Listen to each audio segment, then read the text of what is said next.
विश्व भर में लोगों से कहना चाहता हूं, कम मेक इन इंडिया।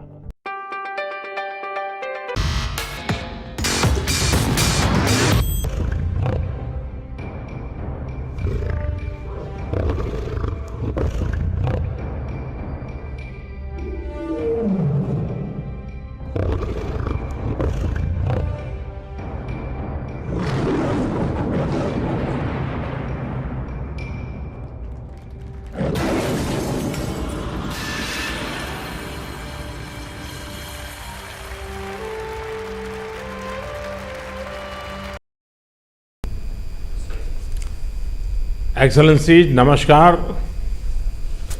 आज 23वीं एससीओ समिट में आप सबका हार्दिक स्वागत है। पिछले 2 दशक में एससीओ पूरे एशियाई क्षेत्र में शांति, समृद्धि और विकास के लिए एक महत्वपूर्ण प्लेटफॉर्म के रूप में उभरा है। इस क्षेत्र के साथ भारत के हजारों वर्ष पुराने सांस्कृतिक और पीपल टू पीपल संबंध हमारी साझा विरासत का जीवंत प्रमाण है।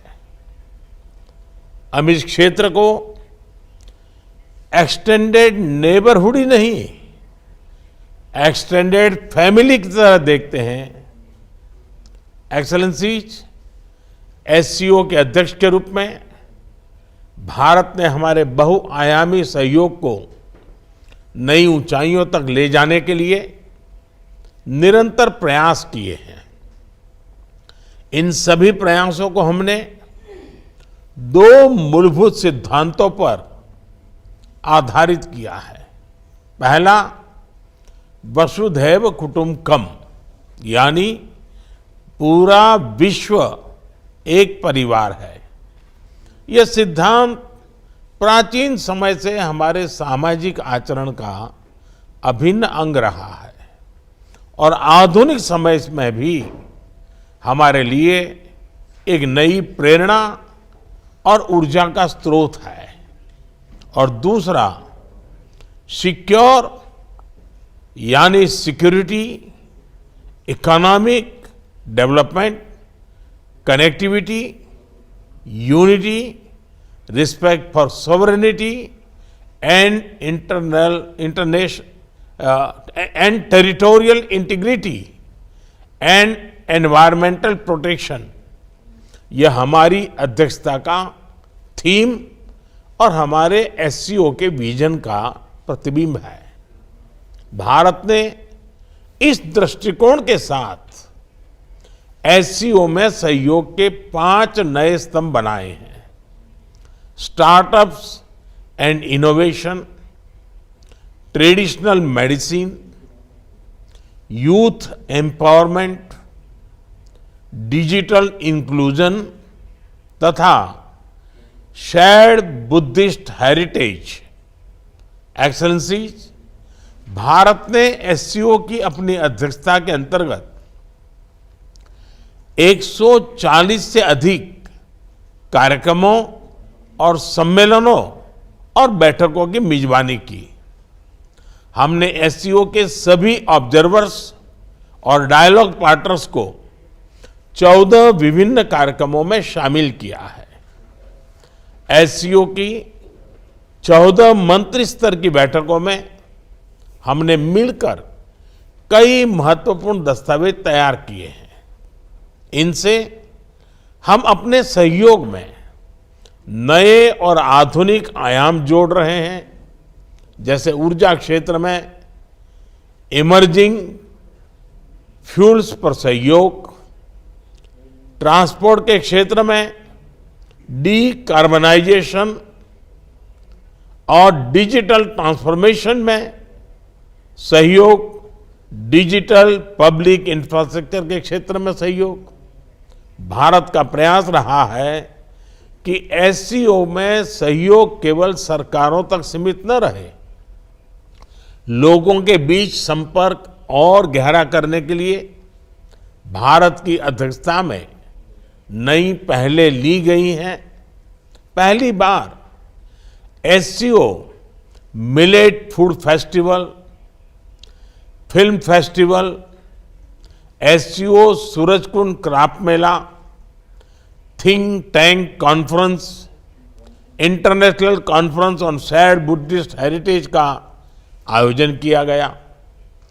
एससीओ की पहली पर्यटन एवं सांस्कृतिक राजधानी इटर्नल सिटी वाराणसी अलग अलग कार्यक्रमों के लिए आकर्षण का केंद्र बनी।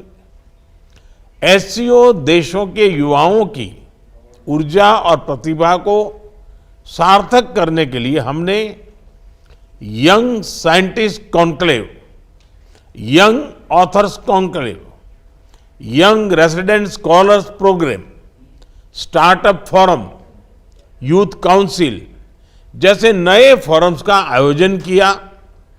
एक्सेलेंसीज, वर्तमान समय में वैश्विक स्थिति एक महत्वपूर्ण पड़ाव पर है।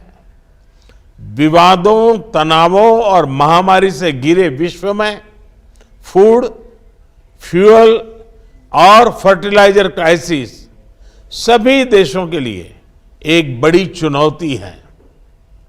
हमें मिलकर यह विचार करना चाहिए कि क्या हम एक संगठन के रूप में हमारे लोगों की अपेक्षाओं और आकांक्षाओं को पूरा करने में समर्थ है? क्या हम आधुनिक चुनौतियों का सामना करने में सक्षम हैं?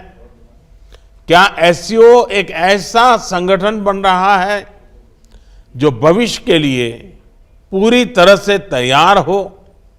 इस विषय में भारत एससीओ में सुधार और आधुनिकीकरण के प्रस्ताव का समर्थन करता है। एससीओ के अंतर्गत भाषा संबंधी बाधाओं को हटाने के लिए हमें भारत के AI based language platform Bhashini को सभी के साथ साझा करने में खुशी होगी।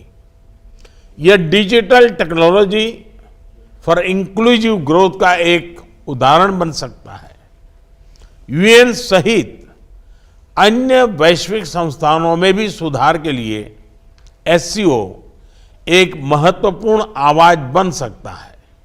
मुझे खुशी है कि आज ईरान एससीओ परिवार में एक नए सदस्य के रूप में जुड़ने जा रहा है।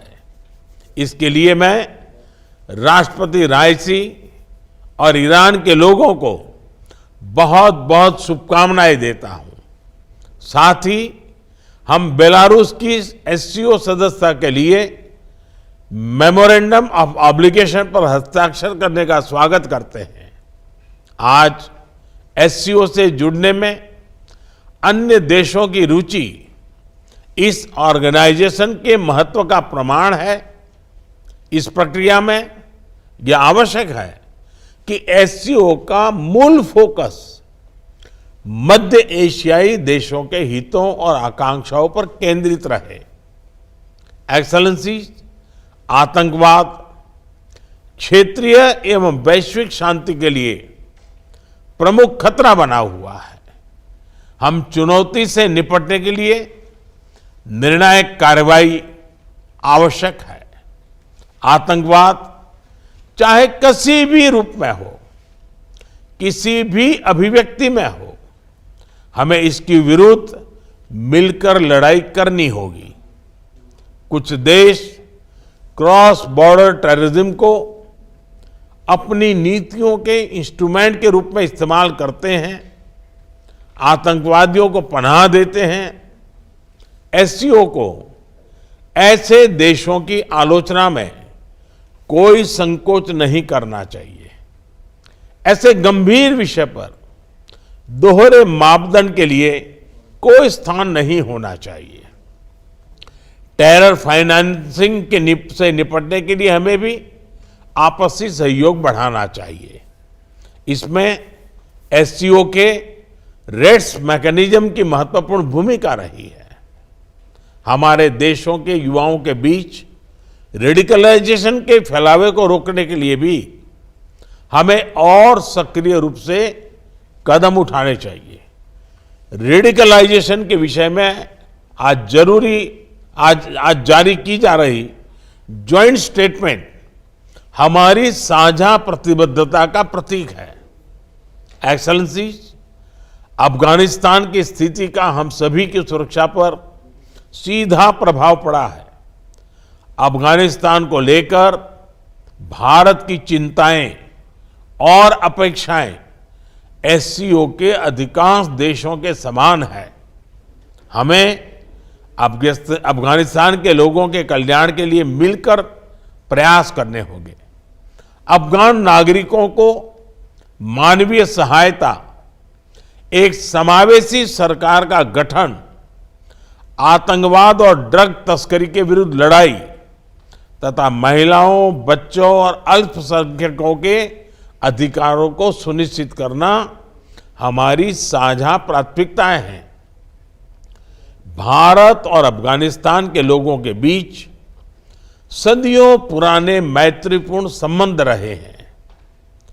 पिछले 2 दशकों में हमने अफगानिस्तान के आर्थिक और सामाजिक विकास के लिए योगदान दिया है।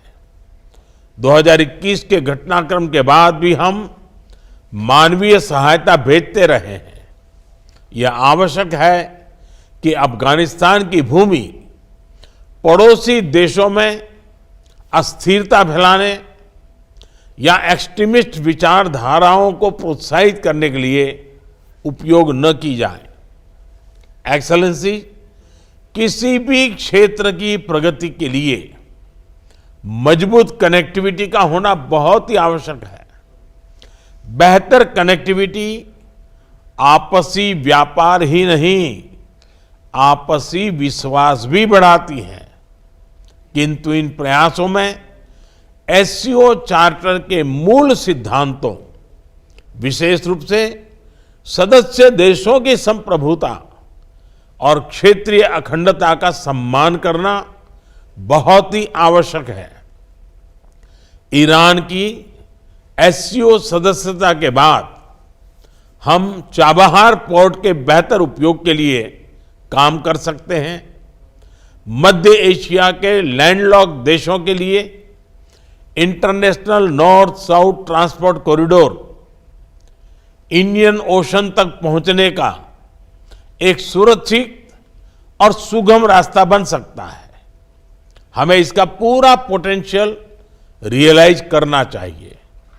एक्सेलेंसी, एससीओ विश्व के 40% लोगों और वैश्विक अर्थव्यवस्था के लगभग 1/3 का प्रतिनिधित्व करता है और इस कारण यह हमारी साझा जिम्मेदारी है कि हम एक दूसरे की जरूरतों और संवेदनशीलताओं को समझें, बेहतर सहयोग तथा समन्वय के माध्यम से सभी चुनौतियों का समाधान करें और हमारे लोगों के कल्याण के लिए निरंतर प्रयास करें। भारत की अध्यक्षता को सफल बनाने में आप सबसे हमें निरंतर सहयोग मिला, इसके लिए मैं आप सभी का बहुत बहुत धन्यवाद देता हूं। मैं एससीओ के अगले अध्यक्ष कजाकिस्तान के राष्ट्रपति और मेरे मित्र प्रेसिडेंट तोकायेव को पूरे भारत की ओर से बहुत बहुत शुभकामनाएं देता हूं। एससीओ की सफलता के लिए भारत सभी के साथ मिलकर सक्रिय रूप से अपना योगदान देने के लिए प्रतिबद्ध है। बहुत बहुत धन्यवाद।